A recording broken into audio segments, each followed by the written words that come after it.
Hello, Alright, how you how doing? are you? Yeah, I'm alright. How you doing? Grand? Yeah, not too bad. Good. Happy Saturday. Yeah, I know. It's, It's like one of those things I have to check every day and be like, what bloody day is that's right, yeah. Waking up every day thinking what day it is. That's it? not what days it is, to be honest. So, how are you getting on? Like, what are you spending your days doing? Um, alright, just really, if I'm through the days, I've probably either been training or sleeping. It's the only thing to do, isn't it? I'll go and walk. Uh, Yeah. but I haven't really been doing much, to be honest with you. I've just been taking over training and just going for walks and stuff. Have you got a little setup at home? Have you got a bag or you getting to do any boxing? To be honest with you, I actually have nothing. You know what I have? The trailer step off the trailer. I've been doing steppers onto this trailer step, doing for my warm up before I start training. But I've That'll work. nothing of. I haven't got a bag, nothing to hit, nothing. Are you missing it? Oh, let me tell you, I can't wait to be punched or punch someone. I know, right? It's like, Bag. what's that? I said even punching a bag, I'm happy to just hit a bag. I know. It's the Well, truth. there's people out there that are, tying stuff onto trees just so But they can punch trees. just to hit them, you can Yeah, tie up some pillars on the tree. Get 5 or 6 pillars, tie it around the tree, and hit it as a bag. But there's an idea. I've done it, but I, I know. So sooner, would you have had anything planned for now? I was supposed to fight tonight in Glasgow. Oh I no. was supposed to be on the Josh Taylor undercard. Can't believe it. I can't believe how the time's passed though. Do you know what I mean? How quick it's went by. But I was supposed to box tonight on the Josh Taylor undercard, so there you are. There's nothing you can do. Everyone's in the same position, aren't they? So would you have been in camp then when I, you yeah, I would never let. Yeah, I would have been straight in camp. But since all this has happened, had you started the camp yeah. To before? Right. Okay. be honest with you, since I got married, when I went to Sheffield, I've never left it. I kept trained every day until now. What month did you get married? Was it this year? Last year, October. Oh, okay. So you're well married, as they say. Well, So married. how has it been? Because I mean, like you're still so young. You know what I mean? Like you're kind of all these like mad life experiences are sort of all happening for you at a very early age. Yeah, it's good. Listen, it is good. It's better for me because of my boxing and stuff. Sometimes it gets very very lonely. Do you know what I mean? Hmm. And sometimes when you're ready to get married as well. I don't know. Was anyway. Well, I'm delighted to hear that. But it's a really it's an interesting uh, to hear you say that because a lot of young boxers, we do find that they are in long-term relationships or they are, you know what I mean? Because not that they have to be, but it just seems that it's such a lifestyle that, like you say, is really lonely. And, a lot of, in my experience of the guys that I've met or the girls I've met, they have partners who do quite a lot for them in terms of like food prep, Yeah. laundry, the things that you kind of take for granted. Before I got married, and it's a good thing I got a coach that I have, Dominic Ingle, because if I didn't, when I wasn't married, Dom was sometimes making me food, making sure I was all right, this and that. Until I got married, the best thing I've ever done for us because I've been looked after like an egg and a cake. But a lot of people, the casual fan that sits at home and has the 9 to 5, it'll be very hard for them to understand, what exactly the process is for a boxer and, how the energy is drained out of you. And at the end of a day, you might have trained 2, 3 times and. I know exactly what you mean. I know exactly what you mean. But it is, it's been good. Do you know what I mean? Do Mhm. you want to meet her? Yes, I'd love to meet her. Bonnie, come here, keep her. Bonnie, do you want me? Oh, well, tell her I said hello. Yeah, I will do. I will. Do, do, do, do. But yeah, Um, I've yeah. so let's talk about your career. Mhm. Like, are you still 21? I'm 20, 21. Yeah. 21. When are you 22? I'm 22 in August. Oh, what date? August the 4th. Oh, I'm the 14th. You're the 14th, right? Yeah. How, I'm way older than you are though. how old are you? 35. 35, right? Yeah. Right. So yeah, there's a considerable age. I'm very jealous of your youth. Uh, But, you know, if we look back on your amateur career and what you've, like, if you'd had stopped after your amateur days, that yeah, would have been enough to kind of sit back in old age and go, look what I achieved. yeah.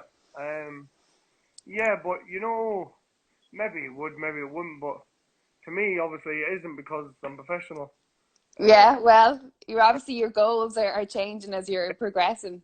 yeah, and what really, to be honest with you, whatever I've done in the amateurs, when I went professional, I forgot all about it. If you know what I mean, it just is what it is. Maybe when I'm an old man and I can sit back and say that, but now I don't really look at it. It's Do you think it was important for you to do that? You think it was important to kind of to acknowledge your amateur career, but to put it into the background? of course Arguably, you said, you know, you could, no matter how good you're an amateur, professional is so different. it's different, completely different. And I believe if you stay in amateur too long, you're it's a bit hard to change type of thing if you can, if you know what I mean. Hmm. It, well, I thought it was the right thing. I was 18 when I went professional, so and I thought that was the right thing to do. Do you know what I mean? When And you made that, amateurs, I never had like an Olympic dream or anything like to have an Olympic medal or anything like that. I've never really had that outside of it. so when you were fighting, I definitely want to talk about the professional side, but before we do that, if you didn't have the kind of the Olympic dream, Yeah. did you have kind of set goals along the way? Like, did you say, right, okay, British title, European title, then it was the world title? Like, what way did it work for you? Like first, when I won my European title, I never really had any goals really. It was just fight whoever got in front of me and win type of thing. I never really thought I would. I just whoever got put in front of me, I just had to. In my head, I just beat them. Do you know what I mean? Hmm. And after I won the European title, that was when I knew, like I'm good enough, like I'm doing all right. And I won that. Then I won a few international championships, like Class A tournaments, and Hmm. some of the lads I met in them, I met in the championships too. And about a year before the World Championships, I told three people. I told my dad, my granny, and my amateur coach Frank Delaney that I'd become amateur world champion. That I'd do it, and a year later I'd done it, and I couldn't believe it, to be honest. But Why couldn't you believe it? I don't know. I don't actually know. If you know what I mean, it's a bit weird.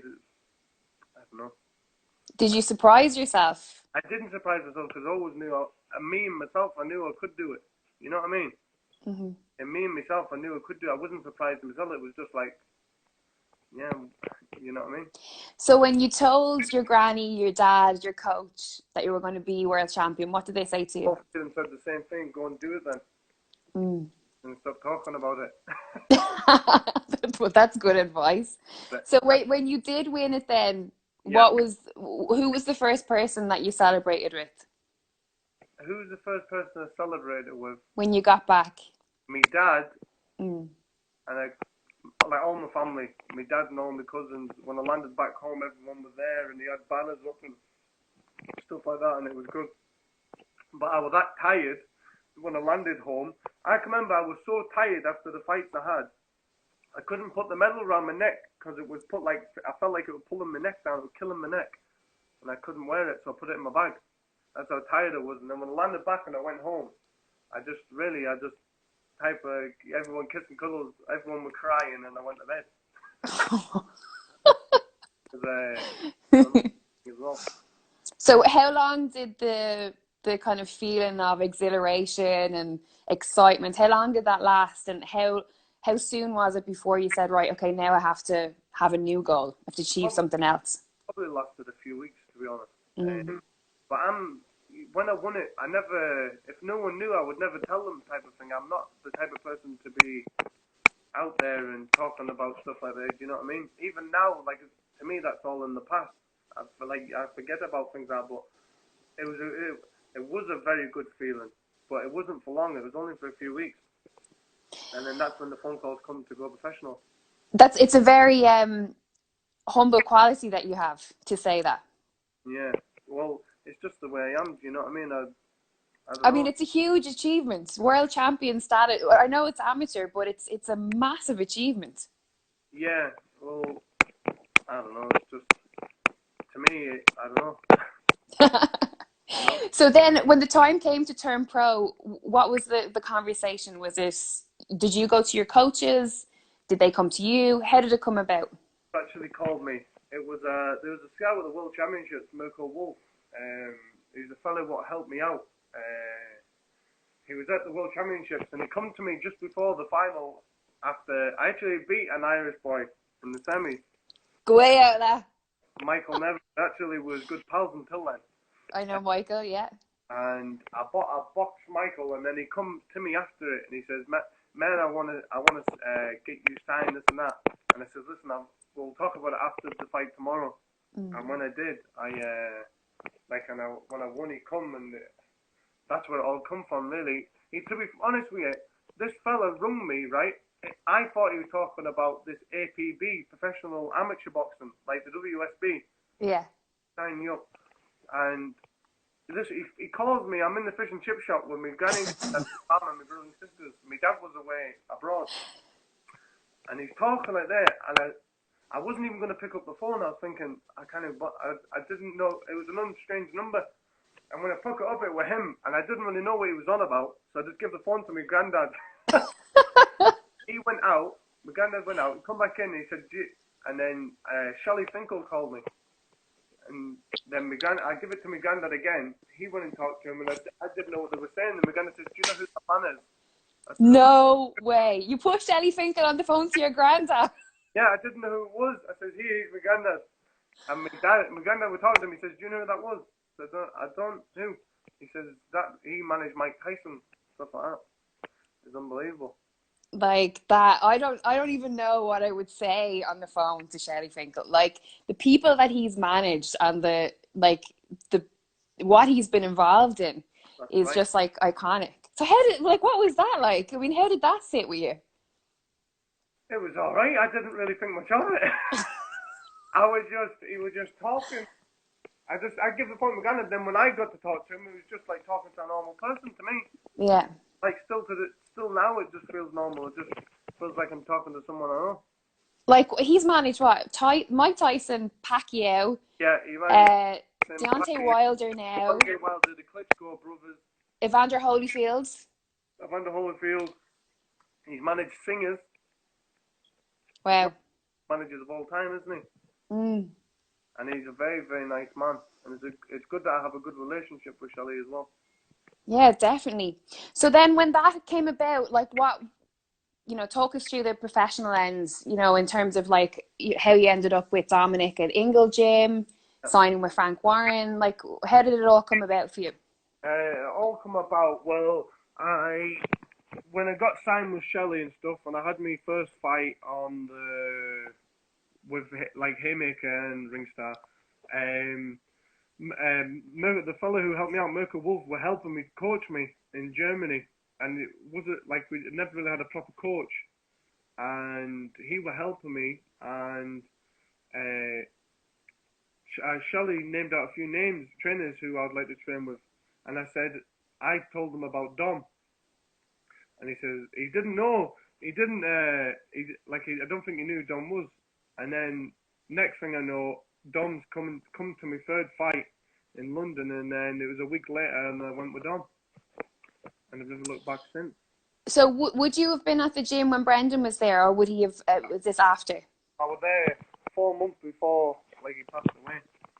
Okay, so you were kind of like so blessed to get that time with him, right? That's right, yeah. And it's like I think for Irish boxing fans, I was saying this the other night in another interview when we were talking about Ingle Gym, is that like I think Irish boxing fans have a very special place in their hearts for the gym, you know what I mean? And like we hold it so dearly because of Brendan and what he achieved, and also the kind of message that he tried to instill in his fighters, and it's just something that is so special that we really don't see it anymore. Right, he was an unbelievable coach, wasn't he? I mean, I think it was him. I think it was Dom's dad who he brung from children to world champions, like 3 or 4 boxers. It's incredible, isn't it, to see them as a baby to Mm. become a professional world champion, not just once. That's the thing you see with this gym is when you can bring someone from a baby to a professional world champion, not once but 5 times. That tells you what the the like gym is, you know. Yeah, because it's not a fluke, right? It's not a fluke. I can Mm. listen to this. I've got a funny story for you. So Go on, I love a story. there's a lot of jealousy, a lot of jealousy. I mean, rotten to the core.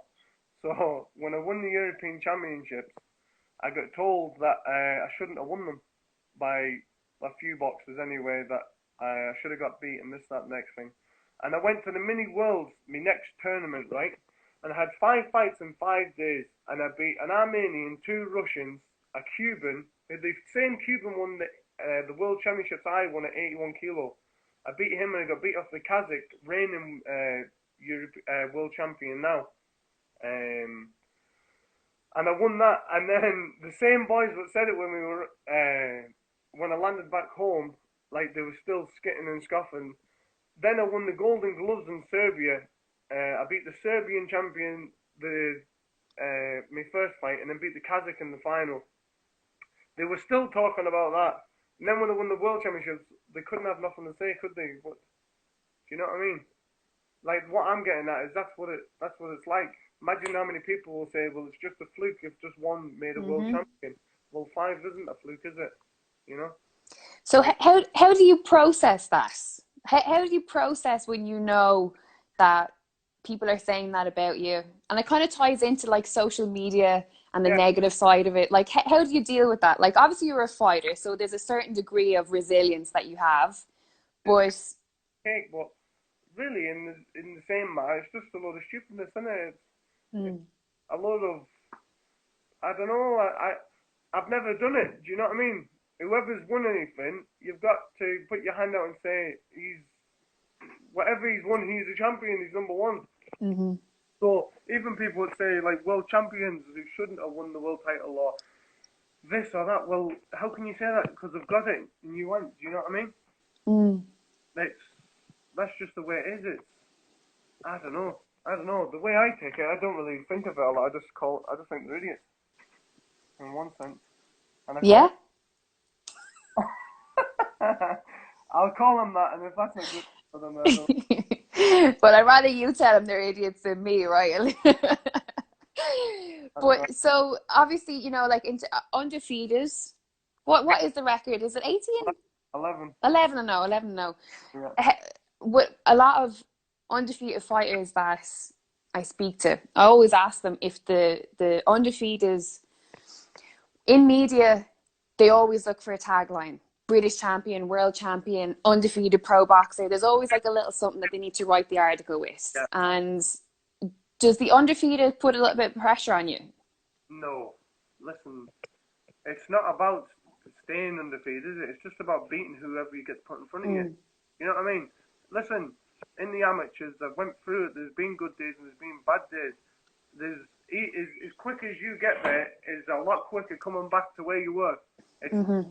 it's the hardest part is getting to there, and like the same thing as the undefeated. It's it, I don't know. It's just sometimes you don't have good days, sometimes you do. It's Mm-hmm. the way it is. It's just life, isn't it? It's just you have good weeks and you have bad weeks, and sometimes you get a bad week when it's not meant to, but it happens. But Mm-hmm. thank God I haven't had anything like it yet, and it won't. I'm hoping it doesn't happen, and I beat everyone who ever comes in front of me. Absolutely. Well, one thing that always struck me when anytime I watch any of your interviews is, especially when talking about working with Dominic and being at Ingle Gym, and obviously all the champions that have gone before you that have come from that gym, is that sometimes we see in not just in boxing, in fighting in general, there are certain fighters who like to be the top dog at the gym, and they Yeah, don't like to have any competition, and they like to have, you know, just to be at the top they, of the triangle. they want to feel like they are the main man in the gym. We all do. We all do, but sometimes it isn't like that, is it? It's the good thing with the Ingle Gym is that we're all trying to beat each other. Even when we go jogging, you want to see us go jogging. You don't want to lose, do you? I Nope. don't. Lose. They don't want to lose. That's why it's funny because none of us spar each other in the gym. like putting two lions in a cage, isn't it? Neither of them want to lose. So you're going to punch lumps out each other and kill each other. It's just a...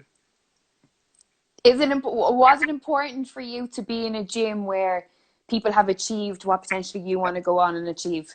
And the people, what they've done, the likes of Kell Brook, Kid Gallagher, Liam Williams, I look up to them, do you know what I mean? I'm the kid of the gym. I look up to them, I want to be where they are. And as long as I keep watching them and staying focused on myself, I think I can accomplish that there. What I want Absolutely. What's the biggest lesson you've learned to date in your career? What's the biggest lesson I've learned? I don't really know. I've learned a few. Okay, what's the one that's kept you up at night the most? The day I never listened to my coach is the day I'll never accomplish the dream I wanted. That's the biggest thing I ever learned is to listen. Well, that's a good one. Because the day I never listen to my coach, and the day I think I'm right is the day I'll never accomplish what I want to accomplish. 100% fact. That's a really good one. You could put that on a t-shirt. That'd sell. Yeah, absolutely. Right thing. Some boxers think they can do it all by themselves, and it's easy, man. You just got to do this. But in my world, what I think, anyways, you need as a coach figure, you need someone to listen to. Really, in one sense, we know nothing. I just know how to fight, and he puts it all together. Can you remember the moment where you kind of said, I'm really good at this? No. I'm a very, very person to, even if I did box probably good, I'd hum and ha. Really? Yeah. I've done it my whole life. Are you quite critical of yourself? Sometimes I am, yeah. That's just human, isn't it? It's just... Yeah. But sometimes I think it might be important to go, okay, I've won this, I've done that. But yeah, it is. Listen, of course, you got to say, well, I box well, and I've done that. But there's a lot of times I've said, I were absolutely, what am I boxing for? Yeah, but it's just, I don't know. I don't know. Could you imagine doing anything else? No, I couldn't do anything else.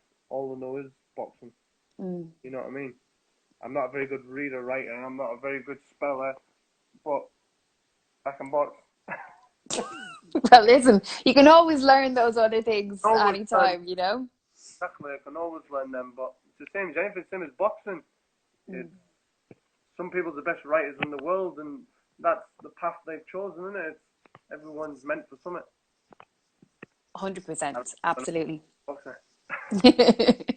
So while we were chatting, everyone can put in questions. Right. And I always ask the questions at the end of the interview, so I'm going to go in and have a look and see what's there. Say that again? Can I see them or not? No, See, I used to have the comments on, but that just doesn't work because they can't be trusted. So you can't see them, but I'll call them out, right? They start calling me names. Yeah. They probably give them a load of cheek. Nyla. Oh, there's one. Nyla Connor said. Can I get this off the screen now? Let me see if I can move it away. Lydia. Let's see. I can't. Telling me to stay off the ice cream. Yeah. See, I clicked it and now it won't go, so it's going to stay there. Wait. Hang on, let me see. I love ice cream. What's your favorite flavor of ice cream? Probably chocolate. It's a good choice. I love chocolate. I don't like sweet. Okay, let's click on this one and see if this works. What was your best trip as an amateur? Now, that fella there is called Tyler Jolly, right? Yeah. I had one friend my whole life on the boxing team, what was truly my friend, right the way through from being a child to where I am busy now, and that's that fella. And he knows. No way. Yeah, he knows what was the best trip. It was the World Championships. And this fella was the person which should have got a medal, if not could have won the World Championship. And he got a badge. Really? Moldova. It went, I put a video of me the other day in an amateur tournament boxing, and it was him, the one shouting. No way, really? He was Yeah. in it. I shouted that much for him at one of the championships. I dehydrated myself and got beat that day. Stayed up instead of resting. I was shouting for him. Yeah, I was jolly. I'm trying to move on to the next question, but it's not letting me. I don't know whether I'm like clicking the wrong thing or the right thing, but I'm just because I can see them, but it won't come up. Right. But there's a question here. Karen has asked. She asks it every single night. It's brilliant. If you could quarantine with 5 people, dead or alive, who are you choosing? I don't actually know. Ah, you have to know. You have to pick someone. Me wife. Oh, you can't pick your wife. You have to pick someone you Right. don't know. That's cheating. I don't actually know. I don't actually know. Uh, I don't have a clue. okay, your 5 favorite boxers. I haven't got 5. One favorite boxer. Muhammad Ali. Okay, we'll go quarantine with Muhammad Ali. Yeah. Okay, I still haven't figured out how to move this around. Right. Someone is Jamie has asked, who's the hardest hitter that you've ever fought? That I've ever fought, probably the Kazakh and the Cuban I fought in the mini world championships, or the Kazakh in my final of the world championships. Yeah. That's a good one. Cuban could punch the hardest that ever been hit in my life. Last question here from Adam Quinn, I think it is. Right. He's asked what's your favorite fight to watch back? I'm not sure if that's of your own or just. Well, if it's of my own, I don't really watch myself box. In fact, I've never. I couldn't remember last time I ever seen. Like I put clips up. Listen to this. I put clips on Instagram, and I'd never even watched the video. Just put it up. I don't even watch it. Sometimes What? I do. That's not sensible. I don't even watch them. That's fun, and I hardly watch myself. What's your favorite fight then to watch with other people? Classic fights. My fight or someone else's? Someone else's. Like one that you're like, sitting down having your breakfast. You're like, I'm going to watch a fight. I'm going to get a little bit of inspiration here. You know what it is? For a person who does boxing, I don't watch a lot of boxing. But there was a fight I was at live, and it was the Joshua Klitschko fight. I think it was about the 5th or 6th round. I think Joshua dropped him, and then he come to wobble him, and that was the best entertainment I had. That's a good one. Yeah, that was good. But I don't watch a lot of boxing either. Don't you? No, I don't. I honestly don't. I don't watch a lot of boxing. So what do you do in your spare time? Just. What I do in my spare time is literally, when I wasn't married, was go and see my girlfriend, or why I'm married, then with her really. Because the only thing I do after that is boxing. Well, we let you away with that. No, I don't do nothing else. Literally, I don't do nothing. Well, maybe that's just the secret to all your success. I know. Well, listen, thank you so much for your time. Yep, no problem. I've enjoyed it. Thank you very much. Good. And no doubt I'll see you soon. Yep, I'll see you. Have a good one. Yep. See you later. Thanks. Bye-bye.